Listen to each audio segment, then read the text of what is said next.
नमस्ते विद्यार्थियों। आज हम एमए फाइनल के भारतीय राजनीति एवं शासन व्यवस्था के अंतर्गत नीति निर्देशक तत्वों पर अध्ययन करते हैं और नीति निर्देशक तत्व क्या कहते हैं इसके बारे में अध्ययन करते हैं। अभी तक हमने मौलिक अधिकारों के बारे में अध्ययन किया था और नीति निर्देशक तत्व जो कि राज्यों के लिए निर्देश हैं, संवैधानिक निर्देश हैं और राज्यों से ये अपेक्षा की जाती है कि वो इन निर्देशक तत्वों को ध्यान में रख करके अपनी नीतियों को, अपनी विधियों को निर्मित करें, उनका निर्माण करें और उनको लागू करने का प्रयास करें। ऐसी अपेक्षा संविधान वेताओं ने की गई थी और संविधान भी ऐसी अपेक्षा करता है राज्यों से। और राज्यों के अंतर्गत जैसे हम जो भी कार्यपालिका है, व्यवस्थापिका है, स्थानीय शासन व्यवस्थाएं हैं, अधिकारी हैं, कर्मचारी हैं और नगर पालिकाएँ हैं, पंचायतें हैं, न्यायिक जो भी स्थानीय प्राधिकरण वगैरह हैं, इन सब से ये अपेक्षा की जाती है। ये सब राज्य के अंतर्गत की परिभाषा में आते हैं।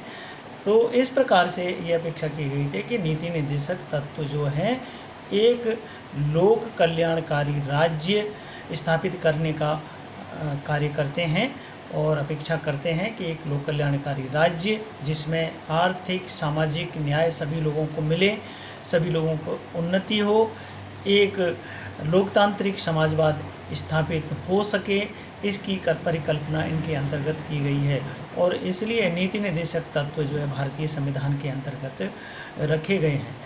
भारतीय संविधान के अंतर्गत जो नीति निर्देशक तत्व लिए गए हैं वो आयरलैंड के संविधान से लिए हैं और आयरलैंड के संविधान जो कि 1937 के अंतर्गत निर्मित हुआ था, उसमें इन निर्देशक तत्वों का प्रावधान किया गया है। और वहाँ भी जो आयरलैंड के जो संविधान था उसमें भी स्पेन के संविधान से इन व्यवस्थाओं को लिया गया था। तो भारतीय संविधान के अंतर्गत इसको मूलतः आयरलैंड के संविधान से लिया गया है। और जो जैसा कि 1935 का जो एक्ट था उनमें जो गवर्नरों के लिए निर्देश दिए जाते थे केंद्र सरकार के द्वारा, उसी तरीके से ये नीति निर्देशक तत्वों की उनसे तुलना की जा सकती है। उसी प्रकार से ये नीति निर्देशक तत्व राज्यों के लिए निर्देश विशेष हैं। और इनकी जो विशेषताएं हैं, मूलतः यदि हम नज़र डालें तो इनकी विशेषताएं क्या कहती हैं कि राज्य इन्हें नीति निर्देशक तत्वों को ध्यान में रख करके अपनी नीतियों का निर्माण करेगा। अपने जो भी कार्य किए जाएंगे, नीतियां बनाई जाएंगी, विधियां बनाई जाएंगी, उन पर इनको उनमें इनका ध्यान रखा जाएगा। तो और दूसरी बात ये कहते हैं कि इसकी जो विशेषता है वो जिस तरीके से 1935 में निर्देश दिए जाते थे गवर्नरों के लिए, उसी प्रकार से ये एक अनुदेश हैं राज्यों के लिए, राज्य सरकारों के लिए, केंद्र सरकारों के लिए, जो भी सरकारें होती हैं उन सब के लिए। तो इनके अंतर्गत जो विशेषताओं के रूप में हम देखें, एक लोक कल्याणकारी राज्य स्थापित करने की व्यवस्था है।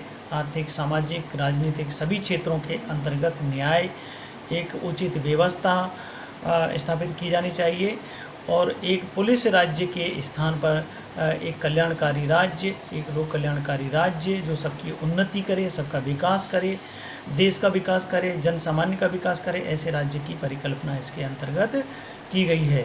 इसकी जो प्रकृति पर यदि हम देखें तो इसकी जो प्रकृति है वो न्यायालय में इनको चुनौती नहीं दी जा सकती। यदि कोई राज्य, कोई सरकार इनका पालन नहीं करता है, इनके निर्देशों को लागू नहीं करता है, तो न्यायालय के अंतर्गत ये करके चुनौती नहीं दी जा सकती कि राज्य के द्वारा निर्देशक तत्वों को लागू नहीं किया जा रहा है।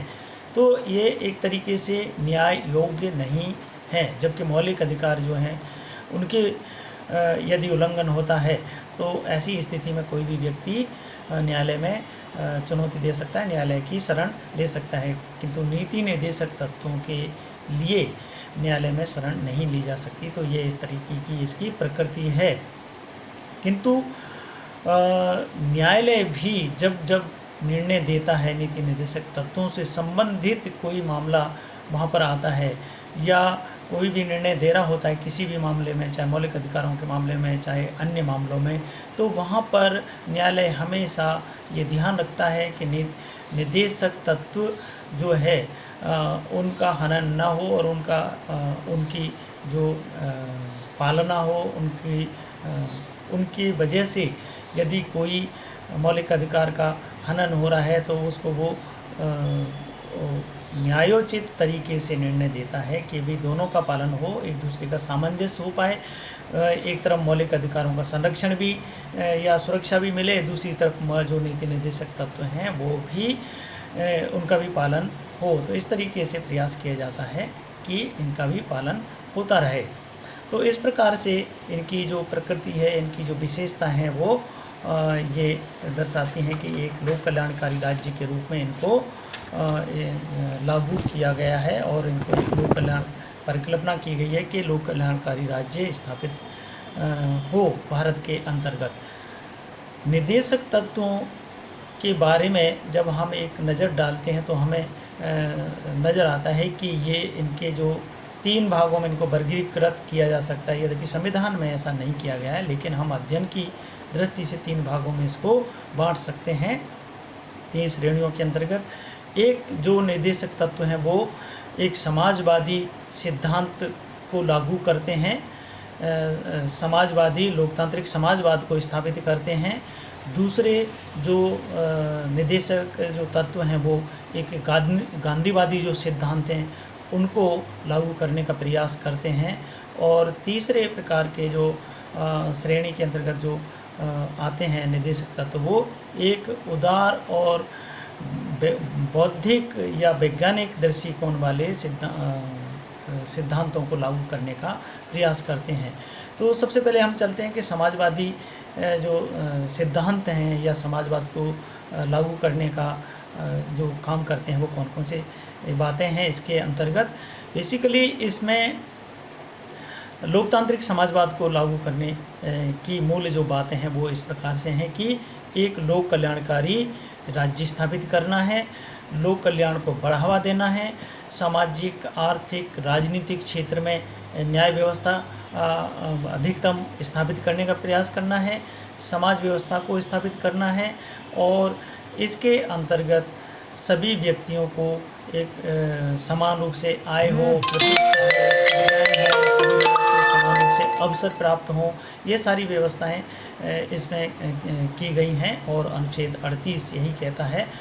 और दूसरी तरफ एक उन्नत प्रकार का जो जीवन है प्रत्येक नागरिक का, उसके पर्याप्त मात्रा में उनको आजीविका के साधन मिलने चाहिए, भौतिक संसाधन जो हैं वो उनका समान रूप से वितरण होना चाहिए, धन और उत्पादन के जो साधन हैं उनका एक जगह पर केंद्रण नहीं होना चाहिए, संकेंद्रण नहीं होना चाहिए, उनको रोका जाना चाहिए। स्त्री पुरुष को समान कार्य के लिए समान वेतन मिलना चाहिए और इसके अलावा जो श्रमिक हैं उनके स्वास्थ्य का भी ध्यान रखा जाए, उनकी शक्ति संरक्षण का भी ध्यान रखा जाए। इसके अलावा जो बालक हैं उनकी सुकुमारता का भी ध्यान रखा जाए, उनकी सुरक्षा प्रदान किया जाए, उनको संरक्षण दिया जाए, बालकों की स्वास्थ्य के और उनके विकास के लिए व्यवस्थाएं की जाएं, उनको निःशुल्क शिक्षा की व्यवस्था की जाए। तो इस प्रकार की जो बातें हैं वो एक उन्नत जीवन, एक समृद्ध जीवन, एक अच्छे अवसर देने के लिए, मानव के विकास के लिए, उनके सर्वांगीण विकास के लिए अवसर उपलब्ध कराना ये राज्य की ड्यूटी होगी, उसके कर्तव्य होंगे। और एक लोक कल्याणकारी राज्य स्थापित करने के भी उनके कर्तव्य होंगे। सामाजिक न्याय, आर्थिक और राजनीतिक न्याय, ये सारी चीज़ें प्रत्येक नागरिक को उपलब्ध होनी चाहिए। ऐसी परिकल्पना इन सिद्धांतों के अंतर्गत की गई है। इसके अतिरिक्त सभी को समान रूप से न्याय मिलना चाहिए और यदि कोई व्यक्ति अपना विधिक रूप से कोई वकील नहीं कर पाता है तो उसके लिए निःशुल्क विधिक सहायता देने का भी प्रावधान करने की बात की गई है इसके अंतर्गत।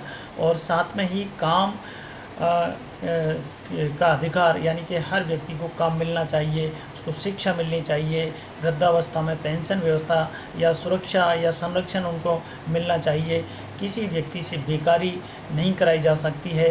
बीमारी या स्वास्थ्य के लिए सुविधाएं उनको होना चाहिए और बीमारी से छुटकारा पाने के लिए कुछ अवसर, कुछ सुविधाएं मिलनी चाहिए और निःशक्त जनों की सुविधाएं भी मिलनी चाहिए। इसका भी राज्यों की तरफ से ध्यान रखा जाएगा, इसके लिए भी प्रावधान किए जाएंगे। तो इस तरीके की बातें इनके निर्देशक तत्वों के और समाजवादी सिद्धांतों के अंतर्गत की गई है, जो लोकतांत्रिक समाजवाद को स्थापित करने की बात करते हैं।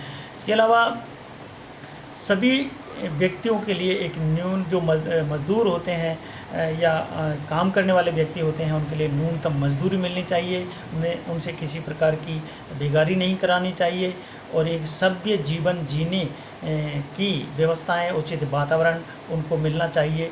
ये ऐसी व्यवस्थाएं होनी चाहिए। सामाजिक और सांस्कृतिक उनकी धरोहरें होती हैं, उनका उचित संरक्षण, प्रबंधन, ये सब चीज़ें होनी चाहिए।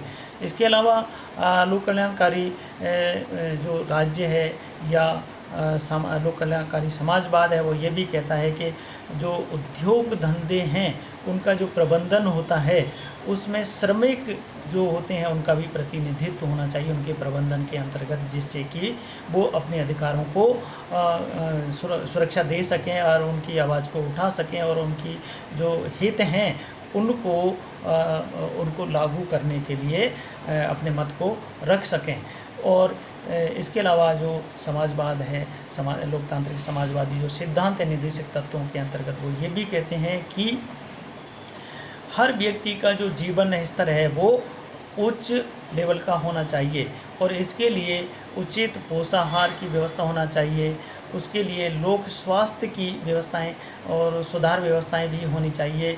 तो ये सारी चीज़ें हमें ये बताती हैं कि जो सामाजिक क्षेत्र के जो सिद्धांत हैं निर्देशक तत्वों के अंतर्गत, वो एक लोक कल्याणकारी राज्य, एक लोकतांत्रिक समाजवाद को स्थापित करने की मांग करते हैं और इसकी व्यवस्थाएं करने का कार्य करते हैं। और राज्य का कर्तव्य होता है, राज्यों का कर्तव्य होता है कि वो इन सिद्धांतों को ध्यान में रख करके अपनी विधियों का निर्माण करें, कानूनों का निर्माण करे, उनको लागू करने का कार्य करे, जिससे कि संपूर्ण भारत के जो लोग हैं, जो बिल्कुल दलित हैं या जो पिछड़ा या कमज़ोर वर्ग है, उस वर्ग के व्यक्तियों के लिए भी पूरी तरीके से सुविधा मिलनी चाहिए। निःशक्त जन है, उनके लिए भी सुविधा मिलनी चाहिए, उनको भी अवसर मिलना चाहिए, उनको भी अपना जीवन उन्नत करने का वो अवसर मिलना चाहिए, वातावरण मिलना चाहिए।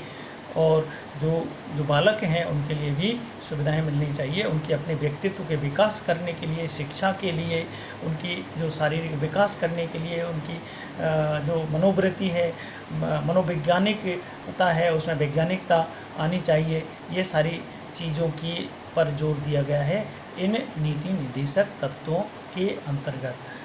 आज इतना ही। आगे हम इन्हीं सिद्धांतों के ऊपर आगे गांधीवादी और वैज्ञानिक जो सिद्धांत हैं उन पर भी दृष्टि डालेंगे। आज इतना ही। धन्यवाद।